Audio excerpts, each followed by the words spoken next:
The spark of World War I, how it all began. Imagine the world in the early 20th century. It's a time of empires, royalty, and rapid modernization. Europe is filled with powerful nations, each expanding its empire and boosting its armies. The tension between these nations was high, but there was something holding it all together, an uneasy peace. Then, in 1914, a single shot shattered that peace, setting off a chain reaction that would become one of the deadliest conflicts in human history, the First World War. To understand how World War I began, let's go back to a summer day in June 1914. Imagine yourself in Sarajevo, the capital of Bosnia, a region recently taken over by Austria-Hungary, a powerful empire in Central Europe.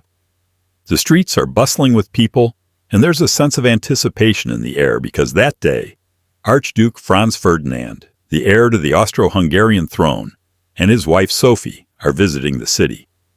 Franz Ferdinand, a member of the Imperial Habsburg family, is next in line to rule, and this visit is meant to show Austria-Hungary's power and presence in Bosnia. But not everyone is happy about this. Bosnia, you see, was once part of the Ottoman Empire, but in recent years it's been swallowed up by Austria-Hungary.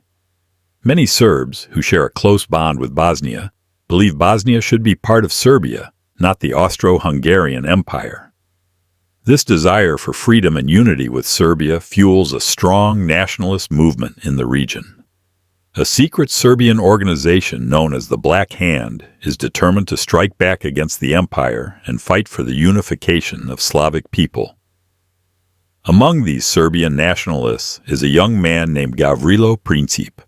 He's only 19 years old, driven by deep anger against the Austro-Hungarian Empire.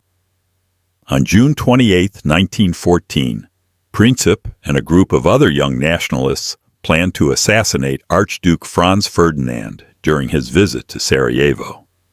The day begins with a series of missteps and missed opportunities. First, an assassin throws a grenade at the Archduke's car, but it bounces off and explodes behind him, injuring others, but leaving Ferdinand and his wife unharmed. Instead of calling off the visit, the Archduke continues with his schedule, and a decision is made to visit the wounded at the hospital. Now, by a twist of fate, the Archduke's driver takes a wrong turn, and the car ends up stopped on a street right in front of Gavrilo Princip. Seizing the moment, Princip steps forward, draws his pistol, and fires 2 shots. One strikes the Archduke, and the other hits his wife, Sophie. Both are fatally wounded, and in moments they are dead. The news of the assassination spreads like wildfire. To Austria-Hungary, this is more than a tragedy. It's an affront, an attack on the empire itself. Austria-Hungary suspects Serbia's involvement and wants to teach them a lesson. But Austria-Hungary isn't about to act alone. Behind it stands Germany, a powerful ally with its own ambitions. The German Kaiser, Wilhelm II, offers Austria-Hungary a blank check, meaning Germany will support Austria-Hungary no matter what it decides to do. On July 23, Austria-Hungary issues an ultimatum to Serbia with a long list of demands, some of which threaten Serbia's very sovereignty. The ultimatum is almost impossible to accept fully, and Austria-Hungary knows this. Serbia tries to negotiate, agreeing to nearly everything, but asking for clarification on some points. Austria-Hungary, however, is determined to act.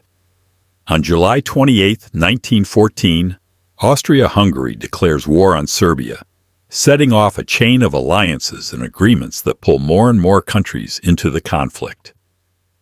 Russia, seeing itself as the protector of all Slavic people, especially those in Serbia, mobilizes its army against Austria-Hungary.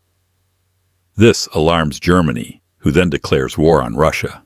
France, bound by a treaty with Russia, is soon pulled in as well, and Germany declares war on France. Within days, Germany invades Belgium to reach France more quickly. But Belgium is a neutral country, and this invasion brings in yet another player, Britain. Bound by an agreement to protect Belgian neutrality, Britain declares war on Germany. The dominoes have fallen. And what began as a local conflict between Austria-Hungary and Serbia has exploded into a full-scale war involving nearly every major European power. By the end of that fateful summer of 1914, Europe is engulfed in war. And this isn't just any war. It's a war unlike anything the world has ever seen. Millions of men are sent to the front lines, facing new and horrifying weapons like machine guns, poison gas, and heavy artillery. The war stretches from the trenches of Western Europe to the deserts of the Middle East and even the oceans, where German U-boats threaten British supply lines. The Great War, as it would come to be known, drags on for 4 brutal years, with nations pouring all their resources into the conflict. Empires collapse, millions of lives are lost, and the map of Europe is forever changed. In the end, that one bullet in Sarajevo did more than just kill an archduke. It set off a chain reaction that pulled an entire world into chaos. The war would shape the 20th century, setting the stage for even greater conflicts and changing the course of history forever. So when we talk about World War I, remember that it wasn't just a war of nations. It was a tragedy built on human decisions, alliances, and ambitions.